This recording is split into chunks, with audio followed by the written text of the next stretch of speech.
Nous sommes la moyenne des personnes que nous fréquentons.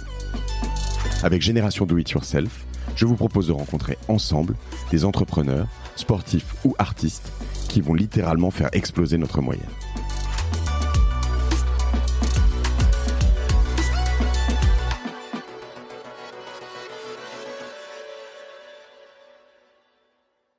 Nous, ce qu'on fait comme société, c'est on aide les gens, les sociétés à recruter partout dans le monde. Donc, on n'est pas un recruteur, c'est pas ce qu'on fait. On a construit une infrastructure pour qu'une société puisse recruter et puisse bosser avec quelqu'un dans n'importe quel pays. Moi, chez Cosa Vostra, je veux recruter quelqu'un en Thaïlande, au Nicaragua, en Mongolie et au Mexique. Toi, tu as des infrastructures là-bas qui me permettent... Je te paye un fee à toi, c'est toi qui les recrutes? Alors, ça dépend du modèle. En fait, on a trois modèles. On a un système d'HR qui est gratuit et qui cartonne. Un système de HR, de ressources humaines. Ouais. Okay. De ressources humaines, pardon. Et derrière, les trois modèles qu'on fait, c'est le premier, c'est on t'aide à recruter une personne en indépendant. Et là, tu vas chercher quelqu'un.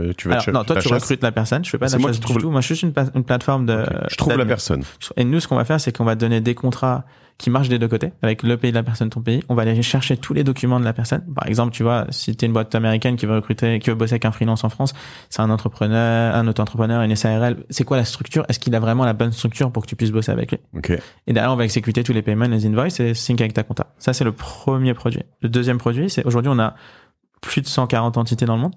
Ou si tu veux recruter un mec en Thaïlande, on a notre propre entité, on les emploie là-bas sans que toi, tu aies ton entité. Du portage salarial global, on va dire. Donc, en gros, ça te permet de recruter demain un mec aux États-Unis, dans n'importe quel des États, en l'espace d'un jour, sans avoir la structure. Et le troisième modèle, c'est quand tu commences à vouloir ouvrir tes propres entités, on t'aide à faire la paye dans tous les pays sur une plateforme. Donc tu m'accompagnes à faire mes propres entités le jour où j'ai 3, 4, 5, 6, 8, 10 chez toi. Je te dis, t'es sympa, Alex. Exactement. Je vais peut-être arrêter de te payer aussi cher pour ça. Et là, tu t'es dit, plutôt que de partir, C'était plus, à partir du moment où moi, je faisais la paye pour des centaines de milliers de personnes sur mes propres entités. Ouais. Si moi, je suis one of N, je peux faire la paye pour moi. Je peux faire la paye pour toi. Parce que j'ai tous les principes et tous les mécanismes qui sont mis en place, tu vois. Donc aujourd'hui, tu vois, t'as des boîtes sur deal qui vont venir chez nous. On a à peu près 20 000 clients qui vont venir chez nous et qui vont prendre juste quelques employés dans quelques pays. On va dire un Nike, un Shopify, un Klarna, un Coinbase ou même des toutes petites boîtes. Ouais. Riot, c'est mes clients pour le coup, vu que t'as un joli jumper de Riot. J'ai le hoodie de Benjamin Ether de Riot qui m'a envoyé. On le voit sur la... Je suis plutôt sûr que Benjamin, c'est mon client, quasiment. Ou par exemple, en France, on a pas mal de clients. On a Brut, Alan...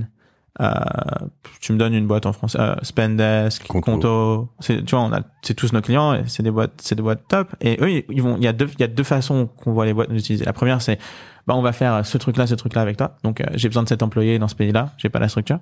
Ok. Ou ils vont nous dire, Alex, je veux tout faire avec toi. Par exemple, si tu vois un Klarna, qui est une plutôt belle boîte, Klarna, Buy Now, Pay Later, je sais pas si elle est connue en France.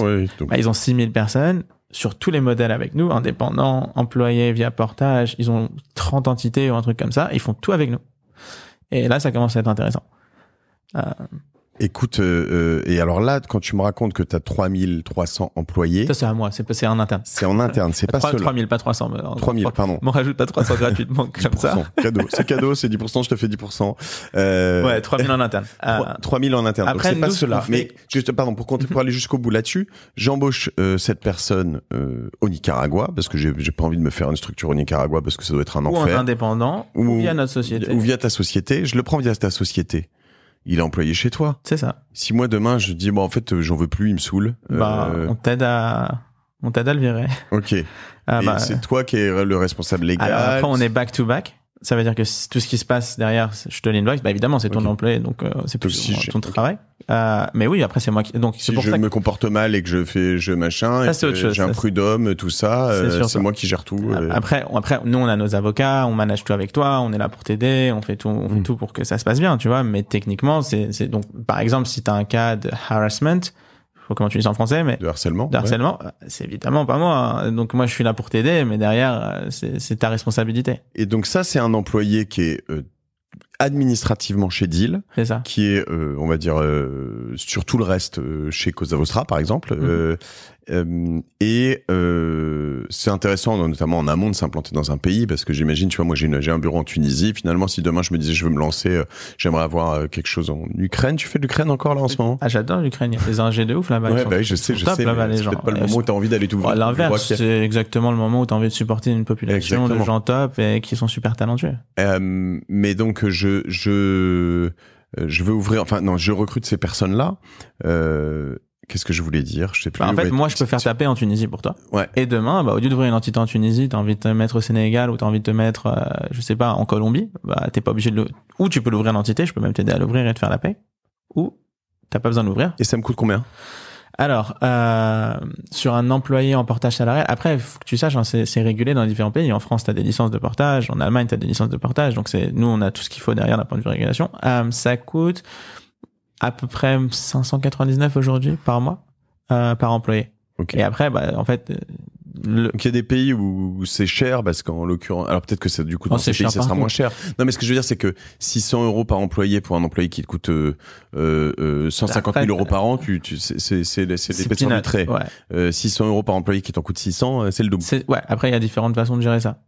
Mais après il faut que tu réfléchisses d'une autre manière. Combien ça te coûterait? Fort en maths aussi. J'ai pas fait MIT, mais ta propre entité. Ouais. Avoir ta propre entité en local. Ouais. La HR, la paye, les audits, la structure. Tout ça, c'est un coût, tu vois. Donc en fait, nous ce qu'on fait, et c'est un truc sur lequel on travaille beaucoup en ce moment, on appelle ça, encore une fois, je sais pas comment te le traduire en français, mais la compliance en continu. Ouais. On réfléchit avec toi, surtout avec les grosses boîtes avec qui on travaille, qu'est-ce qui fait du sens pour toi? Quand tu développes à l'international, qu'est-ce qui fait du sens? Au début, tu vas avoir quelques indépendants. Après, tu vas peut-être avoir quelques employés parce que tu as un seuil critique où vraiment les mecs, la façon dont ils travaillent, ça devrait pas être des indépendants, c'est des employés. Après, tu vas vouloir ouvrir ta propre entité. À quel moment ça fait du sens? Comment tu vas? Donc, c'est vraiment un travail qu'on fait avec nos clients où on a ce qui s'appelle un Global Workforce Consultant. Je sais pas comment tu veux le traduire, mais un consultant sur ta workforce globale. Qui va t'accompagner qui va réflloir avec toi, qui va te dire les changements de loi en Belgique l'année dernière, tout d'un coup, les salaires sont montés de 11%. Tu vois, avant que tu fasses tes... Je sais pas trop sur les Belges, mais les Belges, il y en a beaucoup qui nous écoutent. Non, mais c'est sans pitié, c'est juste ce qui s'est passé, tu vois, c'est pragmatique. Alors, j'ai pas mal de clients qui avaient prévu de donner des augmentations et puis tout d'un coup, l'année d'après, ils se tapent 11% naturellement, tu vois. Ils disent, merde, tu vois. Donc, l'accompagnement des boîtes, c'est vraiment sur ce qu'on fait et l'idée, c'est que demain, je veux que tu sois, toi, ta boîte, confortable. Mais partout. Je sais ce que j'allais dire, pardon, j'avais coupé le truc, c'est que quand tu te retrouves, employé deal au Nicaragua, alors que tu es dans l'entité Cosa Vostra, il y a une petite rupture quelque part. C'est-à-dire que moi j'aime bien, tu vois, notamment sur l'onboarding de mes collaborateurs, leur faire signer un beau contrat avec un truc Cosa Vostra. Nous, notre travail, c'est de rendre l'expérience aussi fluide que possible. Ouais. Parce que rappelle-toi, ça va plus loin que ça. Notamment la signature, tu vois, juste, je viens sur là-dessus, mais la signature d'un contrat pour un collaborateur, juste signer sur le truc. Il y a des gens qui nous ont dit à un moment, signer en numérique, c'est un peu relou parce que... J'ai 2 trucs pour toi sur ça. Un, c'est nous, notre travail, c'est de rendre l'expérience aussi fluide que possible. Et aussi de le faire sur tous les pays du monde. C'est-à-dire aujourd'hui, tu maîtrises en France, va faire la même onboarding experience au Nicaragua. Tu vas pas savoir le faire. Deuxièmement, une réponse un peu bête, mais directe, tu l'as pas l'entité au Nicaragua. Tu préfères le prendre ou pas le prendre? Je te jure que cette personne-là, elle préfère avoir un taf que pas d'en avoir. donc nous, on est là pour faciliter tout ça et donner une expérience employée standardisée partout dans le monde qui est top. Et c'est vraiment ce qu'on fait. Après, demain, tu veux ouvrir ta propre entité pour qu'il signe un contrat avec plaisir. Je t'aide à faire ça, on va te faire la paye. Moi, on est dans le continu. On n'est vraiment pas biaisé sur le modèle que tu as parce qu'on veut juste être là pour toi dans tous les différents modèles que tu veux, ou comment tu veux bosser. Ok. Non, mais évidemment, tout ça. Après, il sera content d'avoir du taf, tu vois. Donc. Ouais. Non, mais j'imagine qu'il y a des endroits où c'est pas que des gens qui demandent du taf, c'est des gens aussi que t'es en concurrence avec d'autres, etc. C'est sûr. Après, si t'as pas la structure, t'as pas la structure. Ouais. Et la construire, je sais pas si t'as déjà ouvert une société au Japon ou aux Philippines, ça va te prendre du temps, quoi. Et comprendre comment ça marche, et comprendre la culture, tu vois, en France aujourd'hui, nous, pour donner un peu de rapport, il y a des employés, ils onboardent chez nous avec notre licence de portage, ils ont accès à Alan, ils ont accès à du super customer support. Et tu vois, un des trucs qui est important, c'est pourquoi on est 3000 aujourd'hui. Parce que dans chaque pays où on travaille, on a en interne quelqu'un qui s'occupe de la paye, quelqu'un qui s'occupe du légal, quelqu'un qui s'occupe de la HR. Toutes les choses qu'on a en place pour que ton employé, il ait une super expérience. Et tout ça, c'est internalisé. Il y a personne qui internalise tout ça. La raison pour laquelle on est autant, c'est parce qu'on internalise tout pour avoir la meilleure expérience client possible. Et t'embauches combien de personnes au total là aujourd'hui? T'as combien de personnes sur tes payrolls? Plus que 300, 400 000. Ok. Non, on commence à avoir du monde. La question que je me posais, mais qui est valable aussi pour ces personnes, d'ailleurs directement, indirectement, mais déjà pour tes 3000 collaborateurs aujourd'hui, c'est que 4 ans, 3000 collaborateurs, c'est bon, bravo, c'est un truc de ouf. Mais compte pas la réussite d'une boîte au nombre d'employés. Non, mais quand même, déjà, enfin, je veux dire, à la limite, c'est peut-être plus ça qu'à la levée de fonds. À la limite, c'est quand même déjà très cool. Je veux dire, employer des gens, c'est une satisfaction, les faire vivre, etc. Pour moi, c'est une des plus grosses satisfactions d'entrepreneur.